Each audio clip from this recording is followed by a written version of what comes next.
الحمد للہ رب العالمین والعاقبۃ للمتقین والصلاة والسلام علی سید الانبیاء والمرسلین قال اللہ تعالی وتبارک فی القرآن المجید والفرقان الحمید بسم اللہ الرحمن الرحیم ما یلفظ من قول الا لدیہ رقیب عتید صدق اللہ مولانا العظیم وصدق رسولہ النبی الکریم الرؤوف الرحیم اللہم نور قلوبنا بالقرآن وزین اخلاقنا بالقرآن وادخلنا الجنۃ بالقرآن ونجنا من النار بالقرآن قال اللہ تعالی وتبارک فی شان حبیبہ مخبرا وعامرا ان اللہ وملائکتہ یصلون علی النبی یا ایہا الذین آمنوا صلوا علیہ وسلموا تسلیما الصلاۃ والسلام علیک یا رسول اللہ وعلی آلک واصحابک یا محبوب رب العالمین۔ تمام حمد و ثنا، تعریف و توصیف اللہ جل مجدہ الکریم کی ذات بابرکات کے لیے، جو خالق کائنات بھی ہے اور مالک شہنشاہات بھی۔ اللہ جل وعلا کی حمد و ثنا کے بعد حضور نبی اکرم شفیع امم رسول محتشم نبی مکرم اللہ کے پیارے امت کے سہارے رب کے محبوب دانائے غیوب مالک رقاب امم فخر عرب و عجم والی کون و مکان سیاہ لا مکان سید انس و جان سرور لالا رخان نیر تاباں سر نشین مہوشاں ماہ خوباں شہنشاہ حسینہ تتمہ دوراں سر خیل زہرہ جمالاں جلوہ صبح ازل نور ذات لم یزل باعث تکوین عالم فخر آدم و بنی آدم نیر بطحا رازدار ما اوہا شاہد ما طغا صاحب علم نشرہ معصوم آمنہ احمد مجتبیٰ حضرت محمد مصطفیٰ صلی اللہ علیہ وسلم کے حضور ناز میں اپنی عقیدتوں ارادتوں اور محبتوں کا خراج پیش کرنے کے بعد واجب الاحترام ذوی الاحتشام برادران اسلام، السلام علیکم ورحمۃ اللہ وبرکاتہ۔ آج زبان کی حفاظت کے عنوان سے کچھ باتیں آپ کے گوش گزار کرنے کی کوشش کروں گا۔ بارگاہ رب العزت میں دعا ہے کہ وہ ہماری حاضری کا ایک ایک لمحہ اپنی بارگاہ میں قبول فرمائے۔ اللہ تعالیٰ جل شانہ نے قرآن مجید فرقان حمید میں ارشاد فرمایا، ما یلفظ من قول الا لدیہ رقیب عتید، کوئی بات وہ زبان سے نہیں نکالتا کہ اس کے پاس ایک محافظ تیار بیٹھا ہے۔ جب بھی زبان سے ہم کوئی بات نکالتے ہیں تو ہمارے کندھوں پر جو فرشتے ہیں ان کو فوراً لکھ لیتے ہیں۔ اس کے تحت امام قرطبی نے لکھا ہے کہ مریض بیماری کے عالم میں جو ہائے وائے کرتا ہے فرشتے وہ بھی لکھ لیتے ہیں۔ انسان کی زبان سے جو بھی جملہ نکلتا ہے وہ خوشی کے عالم میں نکلے، وہ غم کی کیفیت میں نکلے، وہ اچھائی کا جملہ ہو یا برائی پہ مشتمل، فرشتے لکھ لیتے ہیں اور کل قیامت کے دن ایک ایک چیز سامنے رکھ دی جائے گی۔ اس لیے ضروری ہوا کہ ہم اپنی زبان کی حفاظت کریں کہ اس زبان سے کوئی ایسا جملہ نہ نکلنے پائے جس کی گرفت میں آ جائیں۔ حضور نبی رحمت صلی اللہ علیہ وآلہ وسلم نے ارشاد فرمایا، من کانا یؤمن باللہ والیوم الآخر فلیقل خیرا او لیصمت۔ فرمایا تم میں سے جو اللہ اور پچھلے دن پر ایمان رکھتا ہے اسے یا تو کلمہ خیر کہنا چاہیے یا پھر خاموشی اختیار کرنی چاہیے۔ انسان زبان سے اچھی بات نکالے، اور اگر اچھی بات کرنے کی توفیق نہیں ہے تو پھر خاموشی بہترین دولت ہے اس کے لیے۔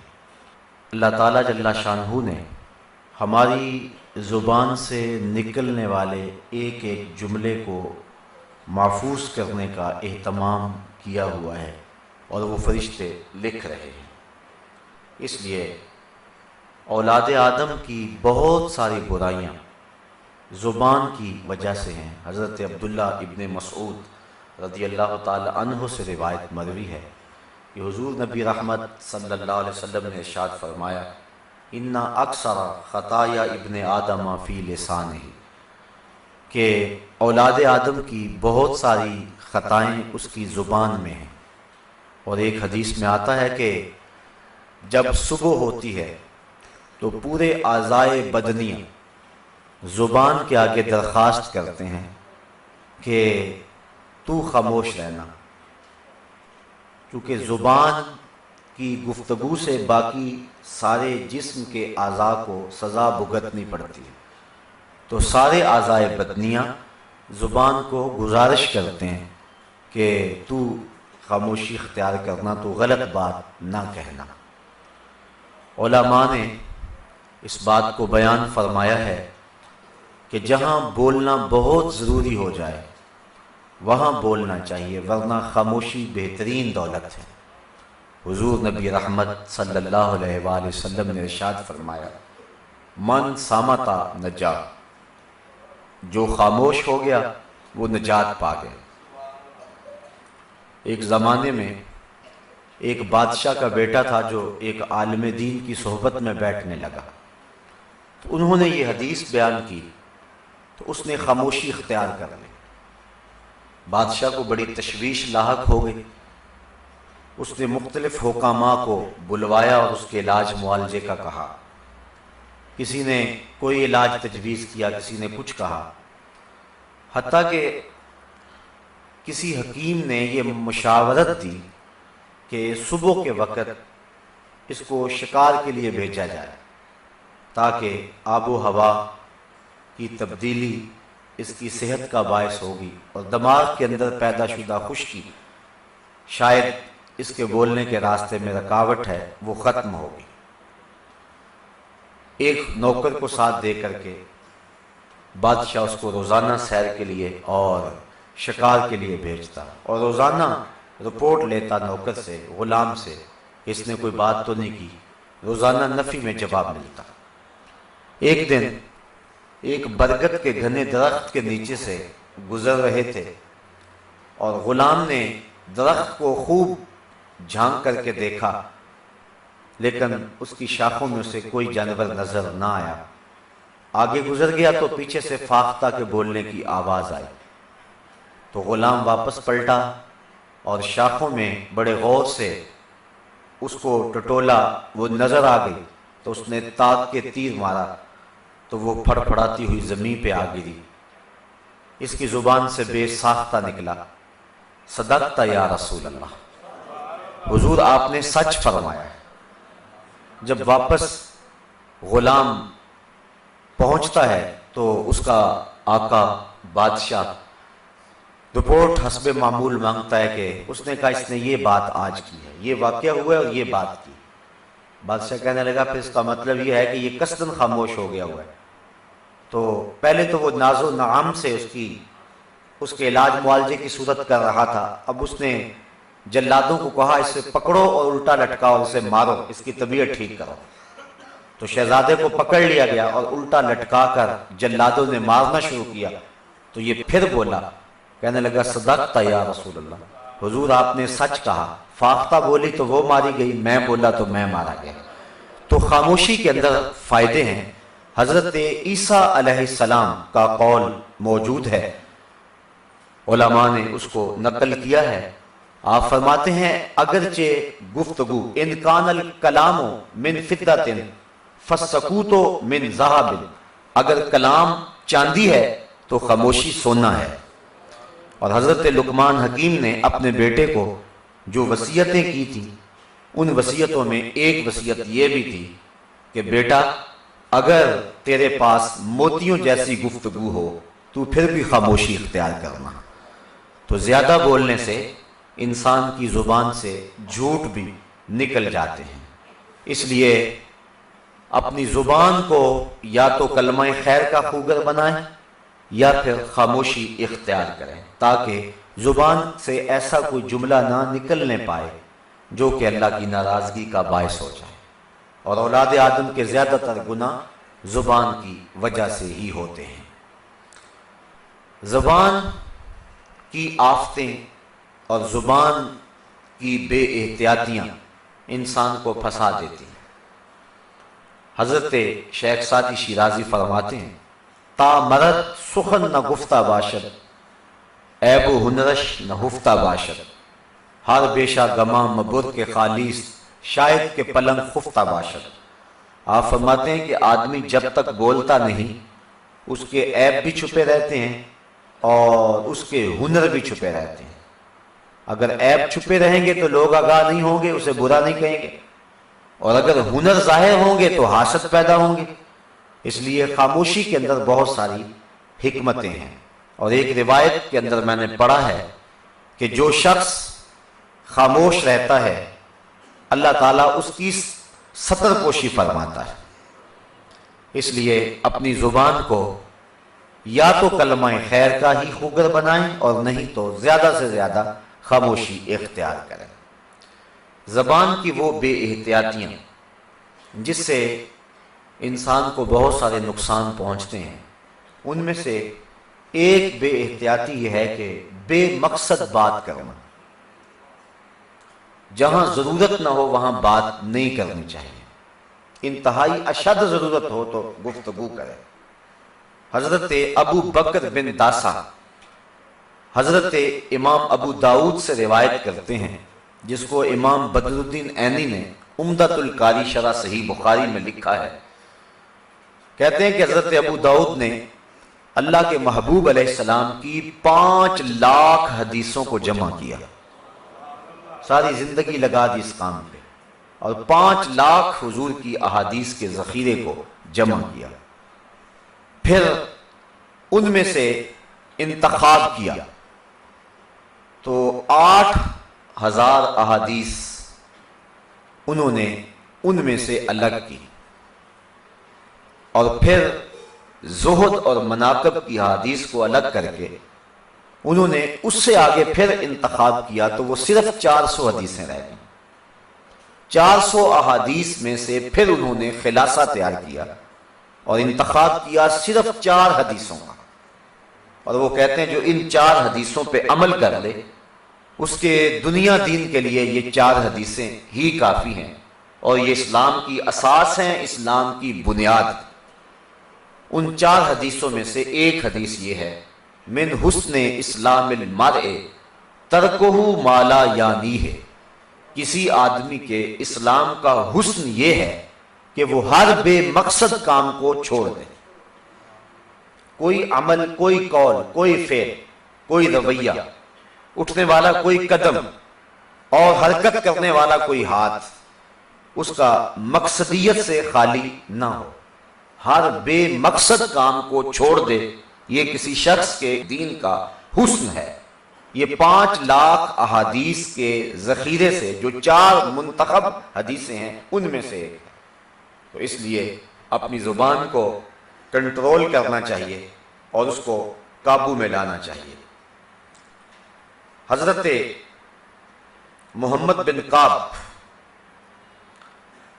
ایک بزرگ ہیں، وہ روایت کرتے ہیں کہ ایک دن حضور نبی رحمت صلی اللہ علیہ وآلہ وسلم تشریف فرما تھے اور ایک دروازے کی طرف اشارہ کر کے کہا جو اس دروازے سے اندر آئے گا وہ جنتی ہوگا۔ اب صحابہ کو جستجو رہی کہ وہ کون سا خوش نصیب شخص ہے کہ جو اس دروازے سے اندر آئے، تو تھوڑی دیر کے بعد حضرت عبداللہ بن سلام رضی اللہ تعالی عنہ تشریف لائے۔ تو صحابہ ان کے پیچھے پڑ گئے کہ آپ بتائیں کہ آپ کون سے نیک عمل کرتے ہیں، کہ حضور نے فرمایا جو اس دروازے سے آئے گا وہ جنتی ہوگا، اور تم اسی دروازے سے آئے ہو، تم بتاؤ تمہارے وہ خاص عمل کون سے ہیں جس کی وجہ سے حضور نے تمہارے لیے جنت کی خوشخبری دی ہے۔ تو حضرت عبداللہ ابن سلام نے فرمایا ایک تو یہ ہے کہ میں سلامت الصدر ہوں، یعنی میرے سینے میں کسی مومن کا بغض اور حسد نہیں ہے، اور دوسری میرے اندر جو خوبی ہے وہ یہ ہے کہ میں کبھی بے مقصد بات نہیں کی ہے۔ میں اس حدیث کا عامل ہوں کہ ہر بے مقصد بات کو چھوڑ دے، یہ کسی شخص کے اسلام کا حسن ہے۔ فرمایا میں تو اپنے اندر یہی دو باتیں دیکھتا ہوں، شاید اس وجہ سے حضور علیہ السلام نے میرے بارے یہ بات ارشاد فرمائی ہے۔ تو اپنی زبان کو کھولنے سے قبل یہ سوچ لیں کہ یہ بات کرنا میرے لیے ضروری ہے یا اس کے بغیر گزارا بھی ہو سکتا ہے۔ اگر گزارا ہو سکتا ہے تو آپ کو اپنی زبان کو حرکت دینے کی ضرورت نہیں ہے، چونکہ فرشتے لکھ رہے ہیں، لیکن اگر وہ بات کرنا ضروری ہے تو پھر ضرور کریں۔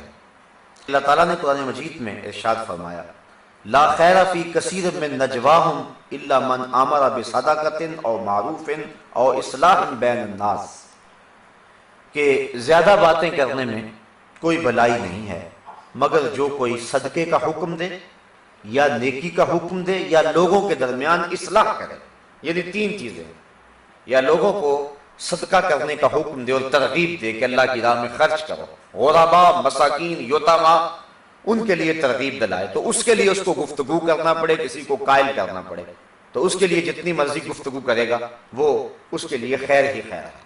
اور دوسری بات او معروف، یا بھلائی کے عنوان سے جو گفتگو کرے گا، او اصلاح بین الناس، یا لوگوں کے درمیان اصلاح کرنے میں، لوگوں کی صلح کروانے میں، لوگوں میں اچھائیاں پھیلانے میں، اس عنوان کے ساتھ جو گفتگو کی جائے گی وہ برکتوں اور رحمتوں سے مالا مال ہے، تو زیادہ گفتگو کے اندر خیر نہیں ہے۔ اس لیے صحابہ قلیل گفتگو کرنے والے تھے، اور نیکی کے معاملے کے اندر اور اچھائی کو پھیلانے کے حوالے سے انہوں نے بہت زیادہ گفتگو کی ہے اور لوگوں تک پیغام حق کا ابلاغ کیا ہے۔ اور ایک روایت کے لفظ ہیں، حضور نے ارشاد فرمایا طوبی لمن امسک الفضل من لسانہ وانفق الفضل من مالہ، مبارک وہ شخص ہے جس نے زبان کی زائد باتوں کو روک لیا، اور مبارک وہ شخص کو جس نے زائد مال کو اللہ کی راہ میں خرچ کر دیا۔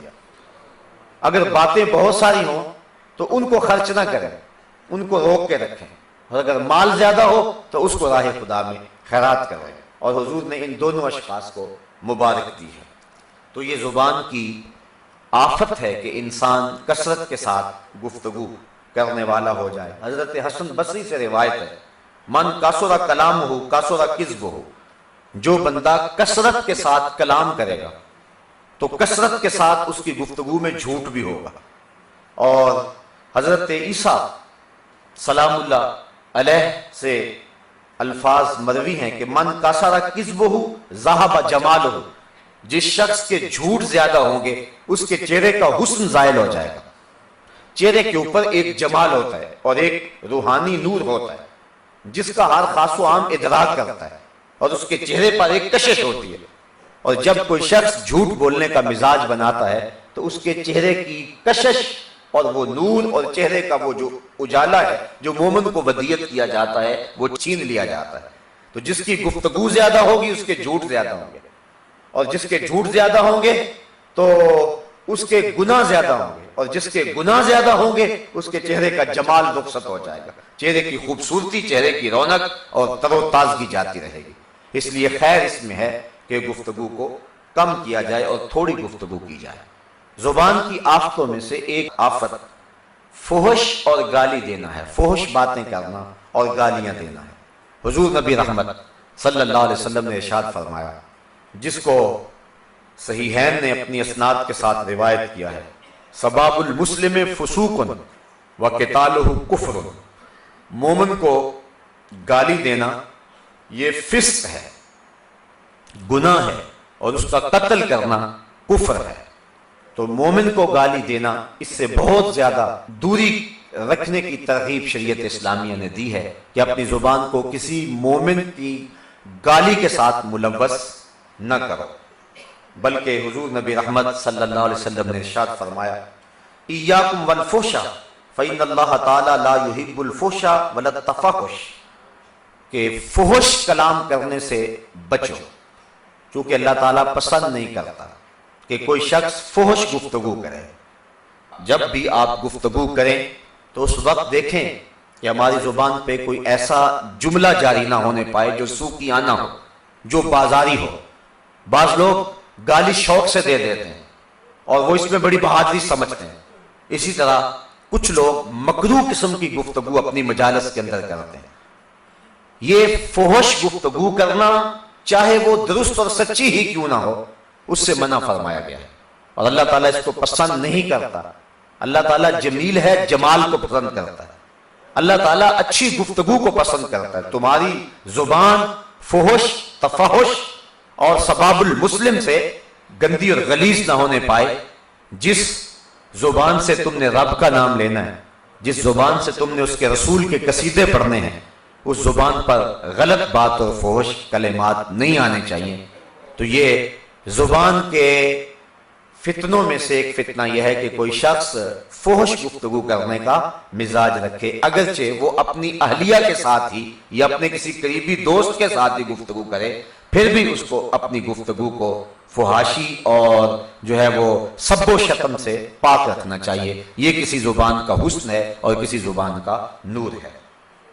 زبان کی ایک آفت لعنت کرنے کا مزاج ہے۔ بعض لوگ بڑی جلدی لعنت کر دیتے ہیں کسی کے اوپر۔ کسی شخص کے اوپر نام لے کر کے لعنت کرنا جائز نہیں، الا یہ کہ اس کے کفر پر موت کا یقین ہو، جس طرح کہ ابو جہل ہے، ابو لہب ہے، اور شیطان ہے، فرعون ہے، حامان ہے، قارون ہے۔ باقی اگر کوئی شخص فوت ہو گیا اور تیقن نہیں ہو سکتا مرتے ہوئے اس نے کلمہ پڑھ لیا، تو اس کو لعنت کرنے سے بھی منع فرمایا گیا ہے۔ بلکہ حضور علیہ السلام کا ایک فرمان سنیے، فرمایا لا تلعنوا بلعنت اللہ ولا بغضبہ ولا بجہنم، کسی شخص کو لعنت نہ ڈالو۔ لعنت کا معنی ہے اللہ کی رحمت سے دور کرنا کسی کو، یہ مفہوم ہے لعنت کا۔ کسی کو کہا تیرے اوپر لعنت ہے تو اس کا معنی ہے کہ تو اللہ کی رحمتوں سے دور ہو جائے۔ نہ تو لعنت کسی کے اوپر ڈالو اور نہ ہی اللہ کے غضب کی گالی کسی کو دو اور نہ کسی کو جہنمی کہو۔ ان تین چیزوں سے منع کیا گیا اور اپنی زبان کو پاک کرنے کی تلقین کی گئی ہے۔ حضور نبی رحمت صلی اللہ علیہ وآلہ وسلم ایک سفر میں جا رہے تھے، صحابہ حضور کے ساتھ تھے۔ ایک صحابی نے جس سواری پہ بیٹھا تھا اس کو تیز چلانے کے لیے، ہانکنے کے لیے گالی دی، اور وہ جو گالی تھی وہ لعنت کے انداز میں تھی۔ تو آقا کریم علیہ السلام نے جب اس کی اس بات کو سنا تو فرمایا یا عبداللہ لا تسر معنا علی بعیر ملعون، اللہ کے بندے لعنتی اونٹ پر بیٹھ کر ہمارے ساتھ کیوں سفر کر رہا ہے؟ یعنی جس اونٹ پہ تو بیٹھا ہوا ہے وہ تو لعنتی ہے، تو اس لعنتی اونٹ کو لے کر پھر الگ ہو جا، ہمارے ساتھ سفر کیوں کر رہا ہے؟ یعنی اس پر بھی لعنت نہیں ڈالنی چاہیے، چاہے جائے کہ آپ کسی مومن یا متقی کو یا کسی شخص کو ملعون قرار دے دیں۔ تو یہ انتہائی زبان کی لغزش ہوتی ہے کہ ہم اپنی زبان پر جو آتا ہے وہ کہہ دیتے ہیں، جبکہ زبان کو کھولنے سے قبل ایک مومن کا مزاج یہ ہے کہ وہ سوچتا ہے کہ جو میں بات کہنے لگا ہوں کیا یہ اللہ تعالیٰ کی ناراضگی کا باعث تو نہیں ہے، یا اس سے کسی مومن کی دل آزاری تو نہیں ہوگی۔ تو اس لیے یہ ایک زبان کی آفت ہے کہ اپنی زبان پر لوگ کثرت کے ساتھ لعنت لانے والے ہوتے ہیں۔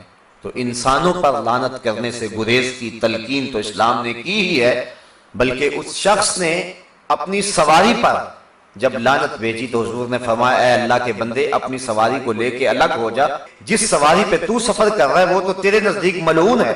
تو گویا اس کو حضور علیہ السلام نے اس موقع پر تنبیہ فرمائی۔ زبان کی من جملہ آفتوں میں سے ایک آفت شعر گوئی ہے۔ یہ بات ذہن میں رکھیں کہ بعض شعر حکمت ہوتے ہیں، شریعت میں اس کی ممانعت نہیں ہے، بلکہ حضور نبی رحمت صلی اللہ علیہ وسلم نے ارشاد فرمایا اِنَّ مِنَ الشِّعْرِ لَحِکْمَةً، کہ بہت سارے شعر جو ہیں وہ حکمت والے ہوتے ہیں۔ وہ شعر جس شعر سے سفلی جذبات کو ابھارا جائے اور جس شعر کے اندر مقصدیت نہ ہو، وہ شعر جو ہے وہ زبان کی فضول گوئی کے شمار میں آئے گا۔ جس طرح علامہ اقبال علیہ رحمہ نے اپنی مثنویاں لکھی ہیں تو ان کا مقصد شعر لکھنے سے قوم کی اصلاح ہے، بلکہ خود وہ مثنوی اسرار و رموز کے ابتدائیے میں لکھتے ہیں کہ مثنوی از شاعری مقصود نیست، بت فروشی بت گری مقصود نیست، کشتائے انداز ملا جامیم، نظم و نثر او علاج خامیم، کہ میری شاعری کا مقصد بت فروشی اور بت گھڑنے نہیں ہے، بلکہ میری شاعری کا مقصد ایک دوسرے مقام پہ کہا نغمہ کجا و من کجا، ساز سخن بہانہ ایست، سوئے قطار می کشم ناکائے بے زمام رہا، کہ کہاں میں اور کہاں میرے نغمے، میں تو بکھرے ہوئے اونٹوں کو ایک لائن میں کھڑا کر رہا ہوں۔ تو یہ مقصدیت تھی شاعری کی، بلکہ ان لوگوں پر مذمت کی حضرت اقبال نے کہ جو اپنے شاعری کے اعلیٰ مقصد سے آگاہ نہیں ہیں، بلکہ ان کی شاعری سفلی جذبات کو ابھارنے والی ہے۔ وہ ایک موقع پہ کہتے ہیں کہ عشق و مستی کا جنازہ ہے تخیل ان کا، شعراء کو مخاطب وہ کہتے ہیں عشق و مستی کا جنازہ ہے تخیل ان کا، ان کے اندیشہ تاریخ میں قوموں کے مزار، چشم آدم سے چھپاتے ہیں مقامات بلند، کرتے ہیں روح کو خوابیدہ بدن کو بیدار، ہند کے شاعروں صورت گرو افسانہ نویس، آہ بیچاروں کے اعصاب پہ ہے عورت سوار۔ ان کی ساری شاعری رخسار اور زلفوں کے پیچ و خم میں ہی پسی رہتی ہے، اور شاعری کے جو اعلیٰ مقاصد ہیں یہ ان کی نظروں سے ہمیشہ اوجھل رہتے ہیں، جبکہ شاعر تو زندگی کے گزارنے کے سلیقے اور ڈھب سے کھاتا ہے۔ شاعری تو ایک مقدس کام ہے، بلکہ اقبال کہتا ہے کہ شاعری تو جو ہے وہ پیغمبری کا ایک جز اور ایک حصہ ہے۔ سچ اگر پوچھے تو افلاس تخیل ہے وفا، ہر لحظہ دل میں ایک نیا میشر بپا رکھتا ہوں میں، در غم دیگر بسوزو دیگر آرا ہم بسوز، گفت مت روشن حدیث گر توانی دار ہوش، کہہ گئے ہیں شاعری جزویست از پیغمبری، ہاں سنا دے پڑھ کے ان کو پیغام سروش۔ کسی کے غم میں جلنا اور اپنے غم میں پھر کسی اور کو جلانا یہ شاعری ہے، لیکن جس شاعری کا مقصد صرف لب و رخسار کے تذکرے ہوں گے تو وہ شاعری جو ہے وہ وقت ضائع کرنے والی ہے۔ اقبال نے کہا تھا جہنم کو بھر دیں گے شاعر ہمارے، تو یہ وہ جو شاعر ہیں یہ جہنم کو بھرنے والے ہیں۔ اس لیے اپنی زبان پر اگر کوئی شعر بھی لانا چاہیں تو اس میں دیکھیں کہ مقصدیت ہے کہ نہیں، اگر مقصدیت ہو تو پھر وہ زبان پہ لے آئیں، ورنہ کوئی ایسا شعر بھی زبان پہ نہ لائیں جو مقصدیت سے خالی ہو۔ اس لیے جو شعر ہیں وہ بھی زبان کی لغزش ہے، اور زبان اس طرح بھی محفوظ نہیں رہتی، تو زبان کو ان سے بھی محفوظ رکھنا چاہیے۔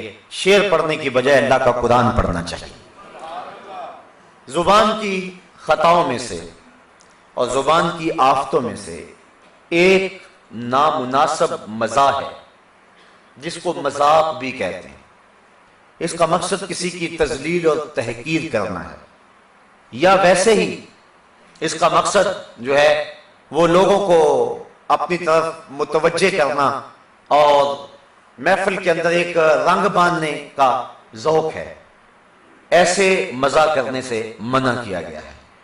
ہاں وہ مزاح جس میں سچائی ہو اور وہ بہت زیادہ نہ ہو، محفل کو چند لمحوں کے لیے کشت زعفران بنانے کے لیے اور کسی کے اداس دل کی اداسی دور کرنے کے لیے اگر آپ مزاح کر لیتے ہیں تو یہ حضور کا طریقہ ہے۔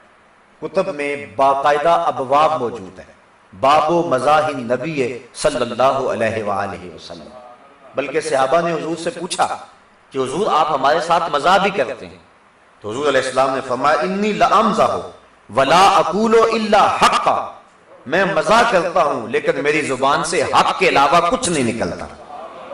حالت مزاح میں بھی حضور حق بول رہے ہوتے ہیں، جبکہ ہم جب مذاق میں لگے ہوتے ہیں تو ایسی ایسی غلط غلط باتیں کہہ دیتے ہیں کہ اللہ یعوذ باللہ۔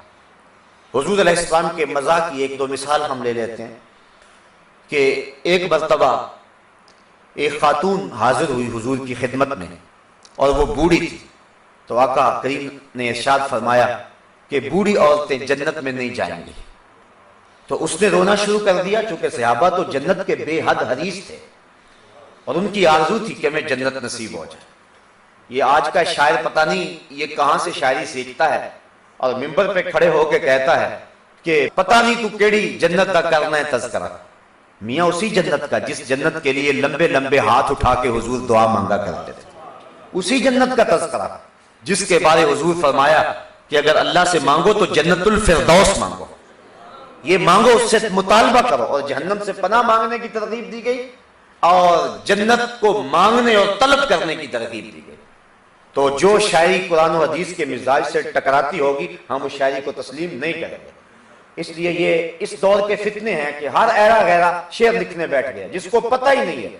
وہ ایک محاورہ ہے جس کا کام اسی کو ساجے، جو اس منصب کا شخص ہے اس کو لکھنا چاہیے، اور بالخصوص نعت کا معاملہ تو ہے ہی بڑا نازک ہے۔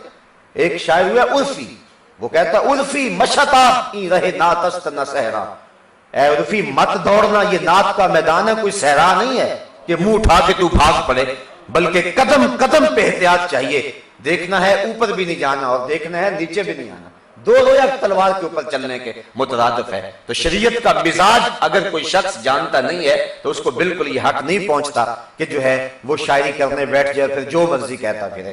تو یہ جنت کی طلب یہ مومن کی آرزو ہے، اور جہنم سے پناہ مانگنا یہ مومن کی آرزو ہے۔ تو اس عورت کو حضور علیہ السلام نے کہا کہ بوڑھی عورتیں جنت میں نہیں جائیں گی، تو اس نے رونا شروع کر دیا۔ آقا کریم مسکرائے اور فرمایا انک لست بعجوز یومئذ، کہا اس دن تو بوڑھی تو نہیں ہوگی، تو جوان ہوگی، کیونکہ جنت میں جب لوگ جائیں گے تو ان کے بڑھاپے ختم کر دیے جائیں گے اور سب جوانی میں آ جائیں گے۔ تو جب اس نے رونا شروع کیا تو حضور نے مسکراتے ہوئے کہا کہ تو اس دن بوڑھی نہیں ہوگی، تو اس دن جوان ہوگی۔ تو گویا اس کو حضور نے جنت کی بشارت بھی دے دی اور مزاح بھی فرمایا، لیکن بات بھی سچی تھی۔ اسی طرح ایک شخص نے اونٹ مانگا تو حضور فرمایا میں تو اس کا بچہ دوں گا۔ تو وہ کہنے لگا حضور میں نے سفر پہ جانا، میں نے بچے کو کیا کرنا ہے؟ فرمایا میں تو بچہ دوں گا۔ تو اس نے عرض کی حضور مجھے اونٹ چاہیے، تو مسکرا کے کہا کہ کوئی اونٹ ایسا ہے جو کسی اونٹ کا بچہ نہ ہو؟ تو اب یہ حضور علیہ السلام کا مزاح بھی تھا اور جو ہے وہ اس میں سچائی بھی تھی۔ ایک خاتون نے آ کے اپنے خامد کا تذکرہ کیا کہ میرا خامد آپ کو یاد کر رہا ہے، تو حضور علیہ السلام نے فرمایا وہی جس کی آنکھوں میں سفیدی ہے؟ تو وہ کہنے لگی نہیں نہیں حضور میرا خامد تو بالکل ٹھیک ہے، اس کی آنکھوں میں سفیدی تو نہیں ہے۔ فرمایا نہیں اس کی آنکھوں میں سفیدی ہے۔ تو وہ کہنے لگی نہیں حضور اس کی آنکھوں میں سفیدی نہیں ہے۔ تو حضور فرمایا کوئی شخص ہے جس کی آنکھوں میں سفیدی نہ ہو؟ تو پھر جو ہے وہ اس کو اس بات کی سمجھ آئی، تو بات بھی سچی اور جو ہے وہ مزاح بھی ہو گیا۔ اللہ اکبر۔ بلکہ حضور علیہ السلام کے مزاح کے عنوان سے بات چلی ہے، کل بھی تھوڑا سا تذکرہ اس پہ چلا۔ تو ایک صحابی تھے جن کا نام جو ہے وہ نعیمان بتایا جاتا ہے، ایک تو نعمان لفظ ہوتا ہے، ان کا نام تھا نعیمان انصاری رضی اللہ تعالی عنہ۔ حضور ان کے ساتھ مزاح کرتے تھے اور وہ کبھی حضور کے ساتھ بھی کر لیتے تھے۔ کیسا آپس میں پیار تھا ان کا۔ بلکہ جب کبھی حضور اداس ہوتے نا تو صحابہ اس کو ڈھونڈ کے لے آتے، کہتے ذرا تو آنا میرے آقا اداس ہیں۔ تو جو ہی وہ مسجد میں داخل ہوتا حضور اس کو دیکھ کے مسکرانے لگ جاتے، اور اس کے مزاح زیادہ تر عملی ہوتے تھے۔ اس کی ایک مثال میں آپ کے سامنے رکھوں گا کہ وہ جاتا مدینہ شریف کی منڈی میں اور جو نیا پھل آتا اور اچھا پھل ہوتا اس کو خرید لیتا، پھر حضور کی خدمت میں عرض کر دیتا کہ حضور یہ میں پھل لایا ہوں آپ کے لیے۔ حضور اسے قبول کرتے، خود بھی کھاتے، جو صحابہ ہوتے ان کو بھی کھلاتے، اسے دعائیں بھی دیتے۔ اگلے دن دوبارہ جب وہ منڈی جاتا تو جس سے پھل لیا ہوتا وہ پیسے مانگتا، اس کو بازو سے پکڑتا تو حضور کے دربار میں لے آتا اور عرض کرتا حضور وہ جو آپ نے کل پرسوں پھل نہیں کھایا تھا یہ اس کے پیسے مانگ رہے ہیں۔ تو حضور علیہ السلام مسکرا کے فرماتے اولم تہدہ لنا، وہ تو نے ہدیہ نہیں دیا تھا ہمیں؟ عرض کرتا غریب آدمی ہوں، ہدیہ کیسے دے سکتا تھا؟ میں نے سوچا پھل اچھا ہے، سب سے پہلے حضور ہی کھائیں۔ تو حضور اس کی قیمت بھی ادا کرتے اور خوش بھی ہوتے اور پھر اسے دوبارہ دعاؤں سے نوازتے۔ تو اس طرح حضور علیہ السلام جو ہے وہ اس کے ساتھ مزاح بھی کر لیتے تھے اور وہ حضور کے ساتھ بھی مزاح کر لیتا تھا۔ ایک اور صحابی ہے جس کا تذکرہ آتا ہے کتب میں، وہ کسی دیہات کا رہنے والا تھا اور دیہات سے گھاس کھود کے لاتا اور مدینہ شریف میں بیچتا، اور یہاں سے جو قیمت ملتی اس گھاس کی یہاں کی چیزیں خریدتا اور جا کے ان کو پھر اپنے گاؤں بیچتا۔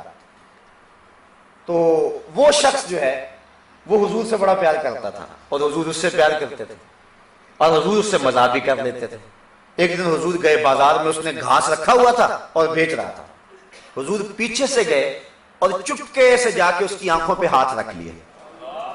کسی کی آنکھوں پہ ہاتھ رکھنے کا فلسفہ بلا کیا ہے کہ میں دیکھوں تو صحیح کہ یہ مجھے پہچانتا بھی ہے کہ نہیں پہچانتا۔ جب بھی بیٹھو بات کرتا ہے کہ میں جناب تمہیں یاد کرتا رہتا ہوں، اب میں اس کی آنکھوں پہ ہاتھ رکھ کے دیکھوں تو صحیح کہ کس نمبر پہ میرا نام لیتا ہے۔ تو حضور علیہ السلام نے چپکے سے جا کے اس کی آنکھوں پہ ہاتھ رکھ لیے۔ مجھے بتاؤ جس کی آنکھوں پہ حضور کے ہاتھ آئے ہوں گے اسے پتہ نہیں چلا ہوگا کس کے ہاتھ آئے، سینے تک ٹھنڈ نہیں گئی ہوگی جس کے چہرے پہ حضور کے ہاتھ آئے ہوں گے، لیکن وہ بولتا نہیں ہے۔ نام تھا ظاہر رضی اللہ تعالی عنہ، حضرت ظاہر زے کے ساتھ۔ حضور نے پیچھے سے چپکے سے آ کے، اللہ اکبر، آج ہر شخص کو اپنے پروٹوکول کی لگی ہوئی ہے، ہر شخص جو ہے وہ اسی چکر میں پڑا ہوا ہے۔ میں ایک جگہ ایک بات کی تو لوگ ناراض ہو گئے اور وہ کچھ معاملہ ہی ایسا تھا، لیکن میں نے کہا اپنے بھی خفا مجھ سے ہیں، بیگانے بھی ناخوش، کہ میں زہر حلاحل کو کبھی کہہ نہ سکا کند، بات وہی کہتا ہوں سمجھتا ہوں جسے حق، نئے ابلہ مسجد ہوں نئے تہذیب کا فرزند، جو حق سمجھتا ہوں پھر میں اس کو کہنے میں کبھی بھی بات محسوس نہیں کی ہے۔ حضور علیہ السلام صحابہ میں بیٹھتے تھے تو چہرے کی چمک سے لوگ پہچانتے تھے کہ یہ اللہ کے رسول ہے، کوئی مخصوص نشست برخاست ایسی نہیں تھی۔ تو آج کل ہمارا جو سٹائل بنا ہوا ہے تو اس پر ہمیں نظر ثانی کرنے کی ضرورت ہے، یہ حضور علیہ السلام کا طریقہ نہیں تھا۔ تو آقا کریم علیہ السلام کیسے گئے، جا کے اس کی آنکھوں پہ ہاتھ رکھ لیا۔ آج تو ایک شخص بازار سبزی لینے جائے تو شرم محسوس کرتا ہے کہ میں تو پیر ہوتا ہوں، میں تو لیڈر ہوں، میں تو عالم ہوں، میں تو سیاستدان ہوں، یہ تو میری شان کے منافی ہے۔ لیکن دیکھیے حضور گئے بازار میں اور جا کے حضرت ظاہر کی آنکھوں پہ ہاتھ رکھ دیے۔ آقا کریم علیہ السلام نے ہاتھ رکھے اور دبایا۔ اب حضرت ظاہر کو پتا تو چل گیا ہوگا یہ ہاتھ کس کے ہیں، لیکن وہ نہیں بولتے، بلکہ جب یقین ہو گیا کہ حضور ہی ہیں، اپنی کمر کو پیچھے کیا، حضور کے سینے سے جوڑا، رگڑنا شروع کر دیا، اور بولتے نہیں ہے کہ کون ہے۔ میں کہتا ہوں انہوں نے قیامت تک نہیں بولنا تھا۔ میاں محمد بخش عارف کھڑی نے ایک بات کہی تھی، لوگوں نے تو اس کا اور مفہوم نکالا ہے، لیکن میں اس کا یہ مفہوم لیتا ہوں۔ فرماتے ہیں سفنے دے وچ ماہی ملیا تے گل وچ پا لیاں باواں، سفنے دے وچ ماہی ملیا تے گل وچ پا لیاں باواں، ڈر دی ماری اکھ نہ کھولا متا پھر وچڑ نہ جاواں۔ حضرت ظاہر بول ہی نہیں رہے، انہوں نے نہیں بولنا تھا۔ پھر حضور نے خود فرمایا اس غلام کو کون خرید گا؟ تو عرض کی حضور مجھے نکمے کو کس نے خریدنا ہے، میں تو بہت سستا ہوں۔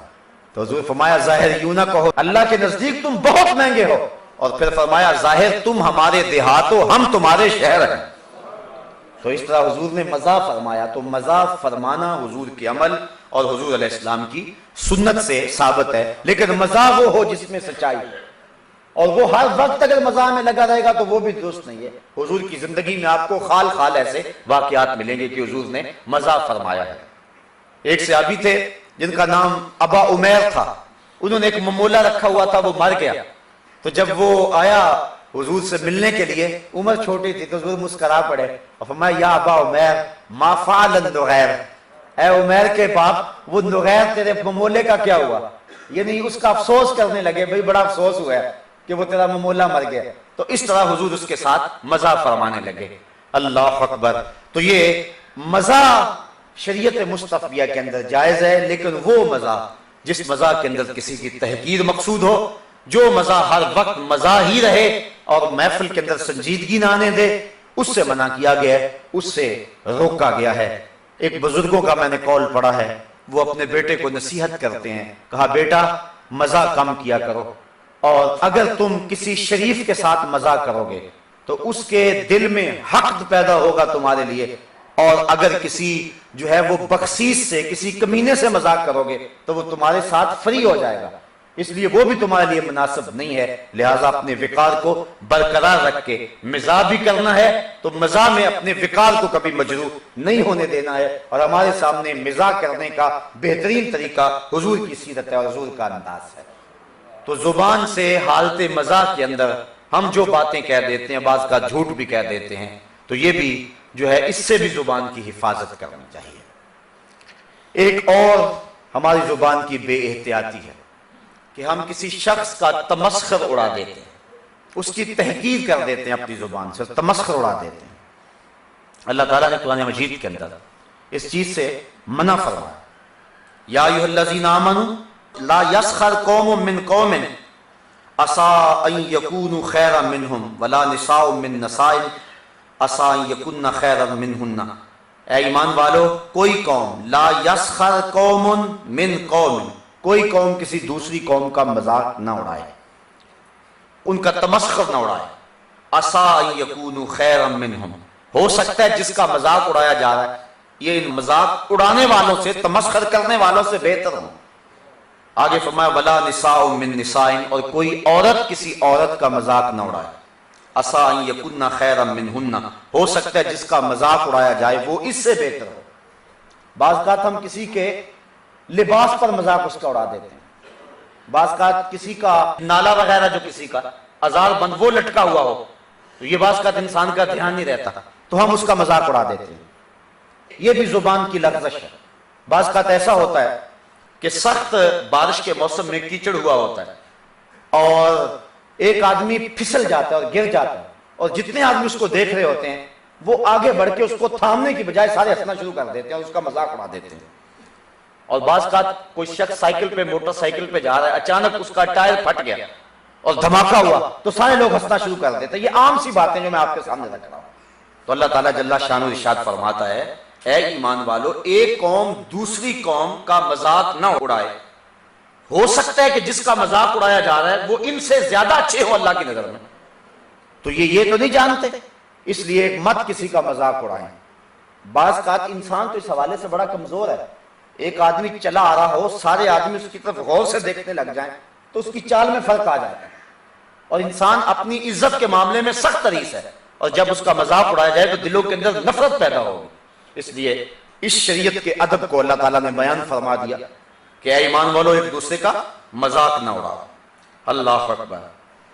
کل قیامت کے دن جب نامہ اعمال کھلیں گے تو جو ہم نے کیا ہے سب کچھ سامنے ہوگا۔ اللہ تعالیٰ نے قرآن مجید کے اندر اس کو بیان فرمایا کہ اس وقت جب نامہ اعمال کھولیں گے تو بندے دیکھیں گے اور کیا کہیں گے، یا ویلتنا ما لہذا الکتاب لا یغادر صغیرۃ ولا کبیرۃ الا احصاها۔ ہاں، اس کتاب کو کیا ہو گیا، اس رجسٹر کو کیا ہو گیا، اس کے اندر کوئی چھوٹی شے بھی نہیں چھوڑی گئی، کوئی بڑی شے بھی نہیں چھوڑی گئی، سب کچھ لکھ دیا گیا۔ یہ تو معمولی سمجھ کے میں نے گناہ کیا تھا، یہ بھی لکھا ہوا ہے۔ حضرت عبداللہ ابن عباس رضی اللہ تعالیٰ عنہ رئیس المفسرین کہلاتے ہیں، جو آپ فرماتے ہیں کہ چھوٹی شے سے مراد کسی شخص پر ہنسنا ہے، تبسم کرنا ہے، اور بڑی شے سے مراد کسی شخص کو تمسخر کرنا اور اس پر کہا لگانا ہے۔ تو کسی شخص کو دیکھ کر کے تبسم کرنا، آنکھوں سے کسی کو اشارے کرنا، زیر لب مسکرانا اور اس کا تمسخر اڑانا، یہ صغیرہ سے مراد ہے۔ اور کسی کو دیکھ کے کھل کھلا کے ہنسنا، کہا لگانا اور اس کی یوں تحقیر کرنا، یہ کبیرہ سے مراد ہے۔ آپ سمجھتے ہیں یہ کوئی گناہ نہیں ہے۔ کسی شخص کو دیکھا، ان حالتوں کو جن کا میں نے اشارہ دیا، اس کے علاوہ بھی اور بھی بہت ساری ہماری حالتیں ہیں، تو اس کو دیکھا، بالخصوص عورتوں کے اندر شادی بیاہ کے موقع کے اوپر کسی عورت کے کپڑے اچھے نہ ہوں، حالانکہ کیا پتا کہ وہ بیچاری غربت کے ایام کے اندر پیسے اکٹھے کر کے تو کس طرح اس نے یہ جو ہے وہ لباس بھی تیار کیا ہے، یا کسی کے لباس پہ سلوٹ پڑی ہوئی ہو، استری صحیح نہ ہوئی ہو، یا اس کا رنگ مناسب نہ ہو، یا اس عورت کی شخصیت سے اس رنگ کا ملاپ نہ ہو رہا ہو، یا وہ ڈیزائن پرانا ہو گیا ہو، یہ عام سی باتیں ہیں۔ تو عورتیں اس کا مذاق اڑانا شروع کر دیتی ہیں. تو یہ بظاہر چھوٹی بات سمجھی، یا کم از کم مذاق نہ اڑائیں، اس کی سرے عام تذلیل اور تحقیر نہ کریں، اس پہ کہے نہ اڑائیں، تو یہ ہے کہ اس کو دیکھ کر کے جو ہے وہ اپنے چہرے کے تیور عجیب ضرور کریں گے، یا کم از کم جو ہے وہ کسی اپنے خاص ملنے والی کو جو ہے وہ دیکھ کر کے اس کی طرف اشارہ دے کے تھوڑا سا جو ہے وہ تبسم ضرور کریں گی کہ یہ دیکھو یہ پینٹ سے اٹھ کے آ گئی ہے، یہ تکیہ نوس، اس کو پتہ ہی نہیں پہننے کا.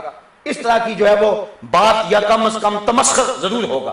حضرت عبداللہ ابن عباس رضی اللہ تعالیٰ عنہ فرماتے ہیں جب نامہ اعمال کھلیں گے تو بندہ کہے گا کوئی چھوٹی چیز بھی نہیں چھوڑی اس کتاب میں، کوئی بڑی بھی نہیں چھوڑی گئی. تو کہا چھوٹی سے مراد وہ چیزیں ہیں کہ کسی مومن کو دیکھ کر جو تبسم کیا، تھوڑا سا ہنسا تحقیراً، وہ چھوٹی چیز کی صورت میں لکھی ہوگی، اور کسی مومن کو دیکھ کر جو کہا لگایا وہ بڑی برائی کی صورت کے اندر لکھی ہوگی، اور بندہ پچھتائے گا یہ تو میں سمجھتا ہی کچھ نہیں تھا لیکن یہ بھی لکھا گیا.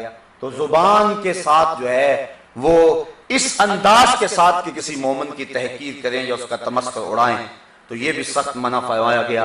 بلکہ ایک روایت میں نے پڑھی، امام غزالی فرماتے ہیں من عیر اخاہ بذنب قد تاب فیہ لم یمت حتی یعمل لہ، جس نے کسی مومن کو کسی عیب پر آر دلائی جبکہ وہ اس عیب پر توبہ کر چکا تھا، تو حضور فرماتے ہیں مرنے سے قبل اس گناہ میں وہ شخص خود ضرور مبتلا ہوگا.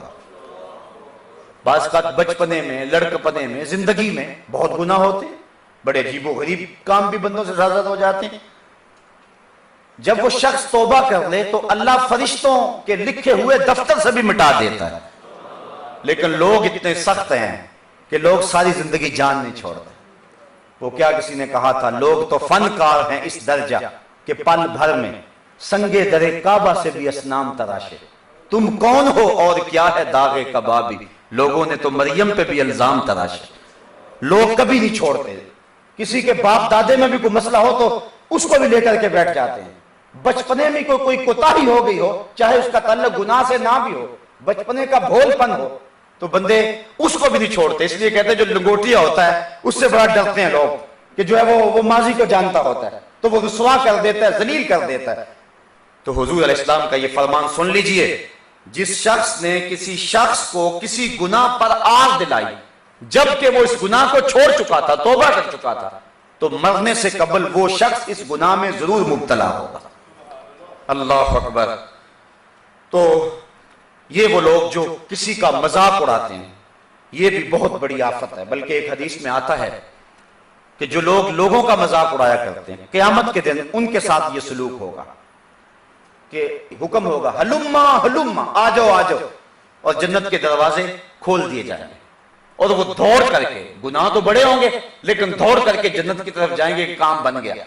جب قریب جائیں گے تو دروازے بند کر دیے جائیں گے. پھر ان کی خوب جو ہے وہ وہاں رسوائی ہوگی. تو وہ لوگوں کو مذاق کیا کرتے تھے اور لوگوں کا تمسخر اڑایا کرتے تھے، آج ان کا تمسخر اڑایا جائے گا اور اس انداز کے اندر جو ہے وہ انہیں قیامت کے دن رسوا کیا جائے گا.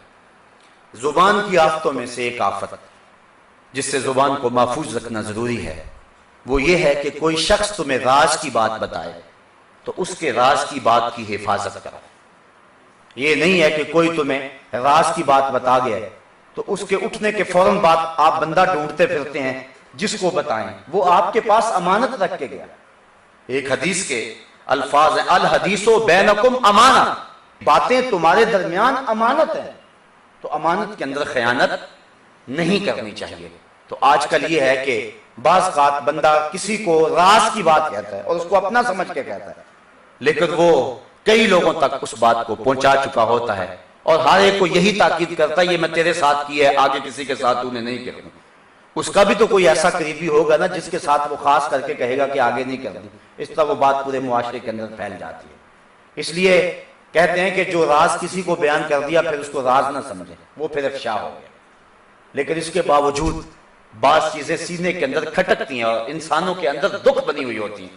اگر کوئی بھی نہ ہو کہ جس کو بیان کریں تو پھر اندر گھٹن کا شکار ہوگا اور تکلیف بڑھتی چلی جائے گی. اس لیے لوگ آسرا ڈھونڈتے ہیں کہ کوئی پیار والا ملے، کسی کی زبان سے ہمدردی کے دو بول سنے تو اپنا سب کچھ اندر اس کے سامنے رکھ دیا، لیکن وہ آگے پھر رسوا کرتا پھرتا ہے. بعض کا لوگ بلیک میل بھی کرتے ہیں اس لیے زبان کی آفتوں میں سے ایک آفت یہ ہے کہ کسی کے راز کو افشا کرنا.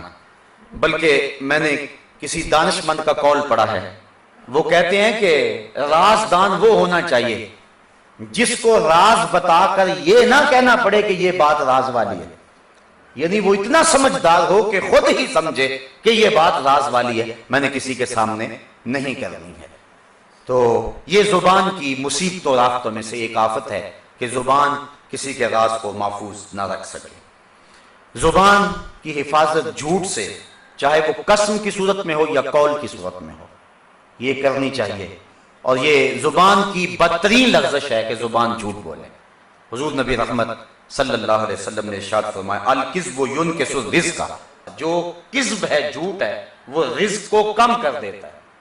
بات لوگ سمجھتے ہیں کہ جھوٹ بول کے ہم نے اس فن سے بڑا رزق اکٹھا کر لیا، اگرچہ مقدار میں اس کی تعداد کافی بھی ہو لیکن اس میں برکت نہیں ہوگی.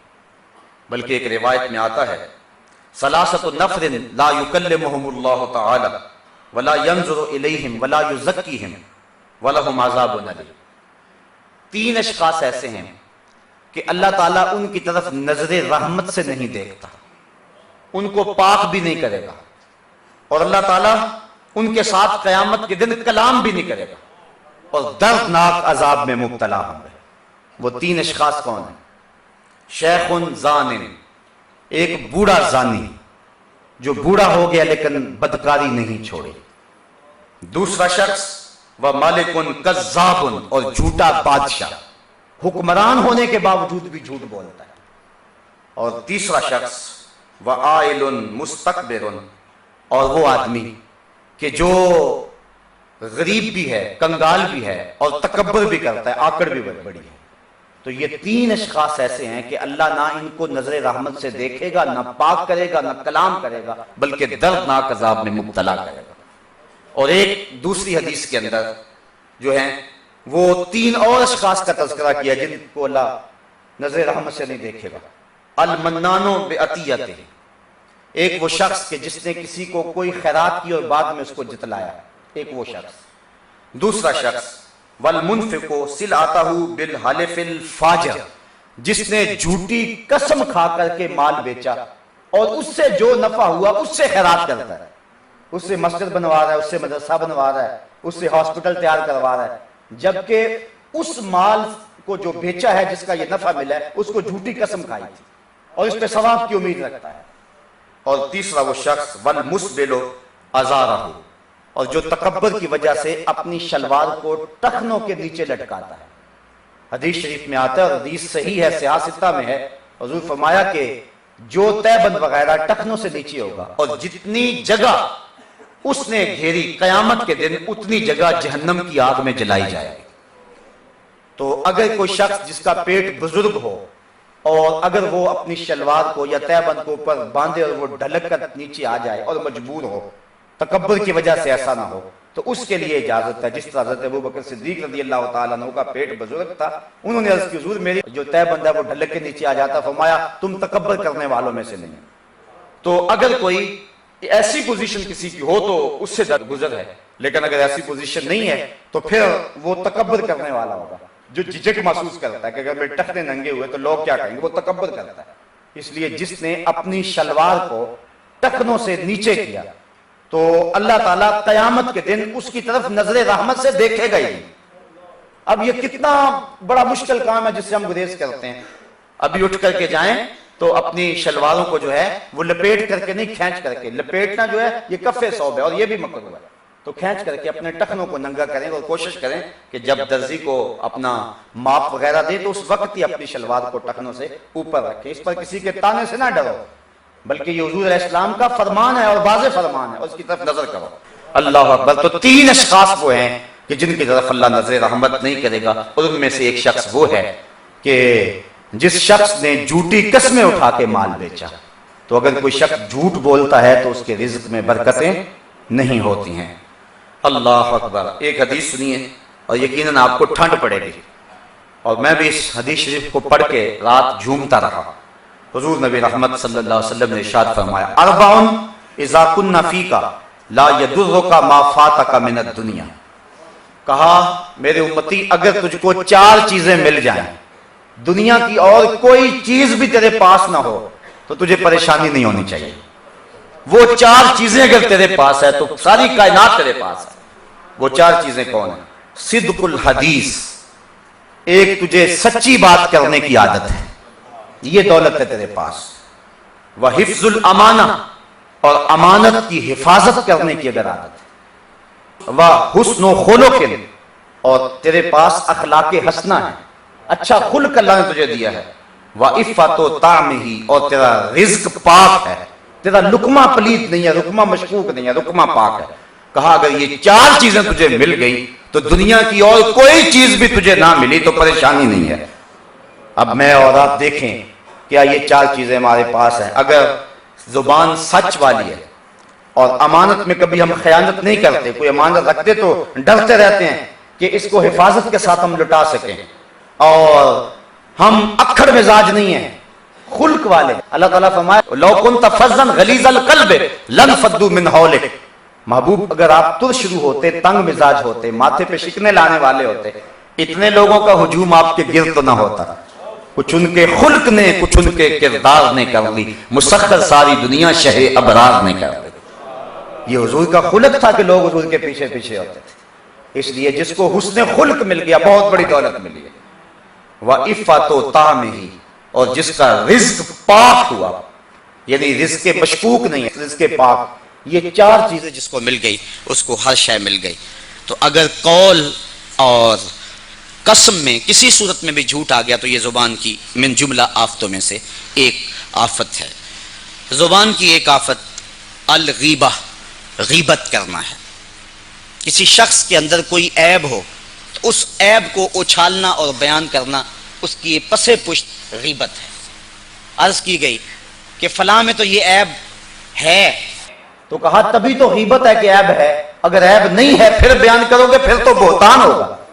اگر کسی میں کوئی عیب نہیں ہے اور آپ اس پر وہ عیب لگاتے ہیں تو وہ تو بہتان ہے، وہ غیبت نہیں ہے. غیبت وہ ہے کہ جس کے اندر کوئی عیب ہے اس عیب کو اس کی پشت کے پیچھے اچھالا جائے اور اس کا مقصد کوئی نہیں ہے. اگر تو الا من ظلم، جس پہ ظلم ہوا ہے وہ عدالت میں اگر کہتا تو کوئی عرض نہیں ہے، وہ غیبت نہیں ہوگی. کسی کی شر سے جو ہے وہ بچانا مقصود ہو تو پھر بھی غیبت نہیں ہوگی. یا ایسا شخص کہ جو ظالم حکمران ہے یا فاسق مولن ہے، اس کی غیبت بھی امام غزالی کہتے ہیں غیبت نہیں ہوگی. اور اس کی تائید میں ایک حدیث لائے ہیں، من القا جلباب الحیاء عن وجہہ فلا غیبت لہ. جس نے حیا کی چادر اپنے چہرے سے اتار پھینکی اس کی کوئی غیبت نہیں ہے. اس لیے کہ وہ تو بے حیا ہو گیا اور معاشرے کا ناسور بن گیا. لوگوں کو بچا سکتے ہو اس سے تو بچاؤ، اور اس سے دور ہٹا سکتے ہو تو دور ہٹاؤ. تو جس نے حیا کی چادر اتار کے پھینک دی فلا غیبت لہ، اس کی غیبت نہیں ہے. ویسے غیبت بہت سخت گناہ ہے، بلکہ ایک حدیث کے اندر لفظ ہیں کہ حضور نے ارشاد فرمایا ایاکم بالغیبہ فإن الغیبۃ اشد من الزنا. غیبت سے بچو، بے شک غیبت جو ہے وہ زنا سے بھی بری ہے. زنا اتنا بدتر نہیں ہے جتنی غیبت بدتر ہے. اللہ اکبر. اللہ تعالیٰ نے قرآن مجید کے اندر ایک مثال سے بیان فرمایا لا یغتب بعضکم بعضا ایحب احدکم ان یاکل لحم اخیہ میتا فکرہتموہ. ایک دوسرے کی غیبت نہ کرو. کیا تم میں سے کوئی پسند کرتا ہے کہ اپنے بھائی کا گوشت کھائے؟ میتن، اور بھائی بھی فوت ہو چکا ہو، زندہ نہیں ہے، وہ فوت ہو چکا ہے. کوئی اپنے مردہ بھائی کی بوٹیاں نوچ نوچ کے کھانا پسند کرتا ہے؟ قرآن کہتا ہے فَكَرِهْتُمُوهُ، تمہاری طبیعت اس کو کبھی بھی پسند نہیں کرتی. تو جب تم اس کو پسند نہیں کرتے تو اپنے مومن بھائی کی غیبت پسند کیوں کرتے ہو؟ ایک غزوہ تھا تو 2 صحابی آپس میں ایک تیسرے شخص کی بات کرنے لگے اور کہا وہ بہت زیادہ النوم ہے، یعنی بہت زیادہ سونے والا ہو تو ستا ہی رہتا رہتا. یہ بات کہی. تھوڑی دیر کے بعد بھوک نے تنگ کیا تو سالن کی تلاش میں نکلے اور حضور علیہ السلام کے خیمہ نور کی طرف آئے. حضور کو دیکھا تو عرض کی حضور ہم سالن کے طالب ہیں. تو فرمایا ابھی تو تم نے گوشت کھایا ہے اور اب سالن مانگ رہے ہو. عرض کی حضور ہم نے تو نہیں کھایا. کہا تم نے اپنے بھائی کی غیبت نہیں کی؟ اور کہا غیبت کرنا بھائی کا گوشت نوچ کے کھانے کے مترادف ہے. حالانکہ انہوں نے کیا کہا تھا؟ انہوں نے کہا وہ النوم ہے، یعنی بہت زیادہ سونے والا ہے، تو ہر وقت ستا ہی رہتا ہے. لیکن اس بات کو بھی جو ہے وہ حضور علیہ السلام نے غیبت کے زمرے میں رکھا. اگر ہم اپنی زبان کو غیبت سے روک لیں اور بہتان تراشی سے روک لیں اور ایک دوسرے مومن کے بارے ہمارے جذبات اچھے ہوں تو بتائیے ہمارا معاشرہ جنت نہیں بنے گا؟ تو ہم تو اپنی زندگی کو کیسے ڈھال رکھا ہے. اللہ اکبر. تو غیبت کرنے والا جو ہے وہ بڑا سخت مجرم ہے، اور یہ بھی زبان کی آفتوں میں سے ایک آفت ہے. زبان کی آفتوں میں سے ایک آفت النمیمہ، چغلی ہے. یعنی غیبت اور چیز ہے، چغلی اور چیز ہے، لیکن دونوں پس پشت ہوتی ہیں. غیبت کا مقصود بس اس کا عیب بیان کرنا ہے، اور چغلی کا مقصد یہ ہے کہ ایک کی سن کے دوسرے کو بتانا کہ وہ تیرے بارے میں یہ کہتا ہے. اس طرح جو ہے وہ ان کو آپس میں لڑانا ہے. اللہ تعالیٰ نے قرآن مجید کے اندر سورہ النون کے اندر ولید بن مغیرہ کی خصلتیں بیان کرتے ہوئے فرمایا حماز مشاء بنمیم. یہ بدبخت جو ہے، یہ جو آپ کے مقابل کھڑا ہوا ہے اور جس نے آپ کو مجنون کہا ہے محبوب، یہ تو ہے چغل خور. اور اللہ تعالیٰ نے اس کی مذمت کے طور پہ اس کی چغلی کا تذکرہ کیا کہ یہ تو بڑا چغل خور ہے. چغل خور کا کیا اعتبار ہوگا؟ اس لیے جو ہے وہ چغلی انتہائی بڑا اور کبھی جرم ہے، اور یہ بھی کبائر میں سے، بڑے گناہوں میں سے ہے. زبان کی آفتوں میں سے ایک آفت المدح ہے، یعنی کسی شخص کی آپ ناجائز تعریف کرتے ہیں. آپ جب کسی کی تعریف کرتے ہیں تو اس کا مقصد ایک تو یہ ہے، استاد شاگرد کی تعریف کرتا ہے اس لیے کرتا ہے کہ اس کو شوق اور زیادہ ہو، یہ منع نہیں ہے. اور اسی طرح کسی شخص کی طبیعت کے اندر تعریف سن کر تکبر پیدا نہیں ہوگا، تو اس کی آپ اگر تعریف کر دیتے ہیں تو کوئی حرج نہیں ہے. لیکن اگر اس سے دنیاوی مقصد کو حاصل کرنا ہے یا محض خوشامد مقصود ہے تو پھر حضور کا فرمان سن لیجئے. فرمایا جو تمہارے منہ پر تمہاری تعریف فرمائے، احصوا فی وجوہ المادحین التراب، تم اس کے منہ پہ مٹی ڈال دو. یعنی یہ بھی زبان کی آفتیں ہیں کہ اپنے ذاتی نفع کے لیے ایک شخص کی تعریف کرے، وہ اس تعریف کا اہل بھی نہیں ہے، دوسرا اس تعریف سے پھول رہا ہے. اگر کوئی شخص کسی تعریف کا اہل بھی ہے لیکن اس تعریف سے اس کا نفس موٹا ہو رہا ہے، اس کے کانوں کی غذا سے اس کے نفس کو تسکین پہنچ رہی ہے، تو پھر اس کے سامنے بھی اس کی تعریف نہ کرے. ہمارے جو نقیب حضرات، یہ ان کے لیے بڑی اہم سمجھنے والی بات ہے. بعض کا ایسا ہوتا ہے کہ پتہ ہوتا ہے کہ یہ بندہ ٹھیک نہیں ہے، اور اس کی تعریف میں ہم زمین و آسمان کے کلابے ملا دیتے ہیں، اور اس کو ہم کہتے ہیں ہم کھلے دل کے ہیں. یہ کھلا دل ہونا نہیں ہے، یہ منافقت ہے. اور دوسری بات یہ ہے کہ کوئی شخص بھوکا ہے اس بات کا کہ میری تعریف کی جائے تو اس کی بھی پھر تعریف کی جائے، تو یہ بھی اسی زمرے میں آئے گا. اور یہ زبان کی آفتوں میں سے ایک آفت ہے. زبان کی آفتوں میں سے ایک آفت یہ ہے کثرت کے ساتھ سوال کرنا، بس ادھر ادھر کی باتیں پوچھتے رہنا. اس پر ایک روایت موجود ہے، نہا رسول اللہ صلی اللہ علیہ وسلم عن الکیل والکال واضاعۃ المال وکثرت السوال. حضور نے کیلو کال سے مال کو ضائع کرنے سے اور کثرت کے ساتھ سوال کرنے سے منع فرمایا. بنی اسرائیل کو حکم ہوا تھا گائے ذبح کرو، لیکن انہوں نے کہا وہ گائے کیسی ہے، رنگ بتایا، پھر کہا عمر کتنی ہے، عمر بتائی، پھر کیسا بتایا کہ وہ یعنی اس کی کیفیت کیا ہوگی. تو اب وہ پوچھتے گئے، شرائط بڑھتی گئیں، اور اس کے نتیجے کے اندر کیا ہوا کہ پھر وہ جو شرائط دے دی گئی تھی اس سے ہٹ کر گائے قبول نہیں ہو سکتی تھی. تو نتیجہ تن جو ہے وہ انہیں بڑے مہنگے داموں کے اندر جو ہے وہ گائے خریدنی پڑی. تو جو سوال کرتے رہے گائے مہنگی ہوتی گئی. اس لیے حضور نے کیلو کال سے، اضاعت المال سے اور کثرت السوال سے، ان تین چیزوں سے منع فرمایا. زیادہ سوال بھی نہ کرو اور مال کو ضائع بھی نہ کرو. آج کل وہ کل میں نے اشارہ دیا تھا، ہم شادی بیاہ کے موقع پہ بہت زیادہ اناج ضائع کرتے ہیں، اور یہ ہمارے جو ہے وہ اسٹیٹس اور فیشن میں آ گیا ہوا ہے. اور ہم اگر پلیٹ صاف کرے تو کوئی کہتا ہے کہ پتہ نہیں یہ بیچارہ بھوکا آ گیا کہیں سے. آج اگر کوئی اچھائی کرنے لگے، اچھائی پہ ملامت ہوتی ہے. ایک دور تھا برائی پہ ملامت ہوتی تھی، اب دور ہے اچھائی پہ ملامت ہوتی ہے. تو حضور نے اضاعت المال، کثرت السوال اور کیلو کال سے منع فرمایا ہے. کوئی اچھی بات ملے تمہیں لے لو، زیادہ بحث میں نہ پڑو، اچھائیوں کو لے لو. خذ ما صفا ودع ما قدر، اور اس پہ عمل شروع کرو اور زندگی گزار لو. یہ زندگی روز روز نہیں ملے گی، بڑی غنیمت زندگی. ہم زندگی کا ایک ایک لمحہ گزار رہے اور موت کے قریب ہو رہے ہیں. اس سے قبل کہ وہ وقت آئے ہمیں اپنی زندگی کا حسن کشید کرنا چاہیے. تو آج کی اس نشست کے اندر اور بھی بہت سارے عنوانات ہیں زبان کے حوالے سے، لیکن وقت کی تنگ دامانی مجھے ملحوظ رہی ہے.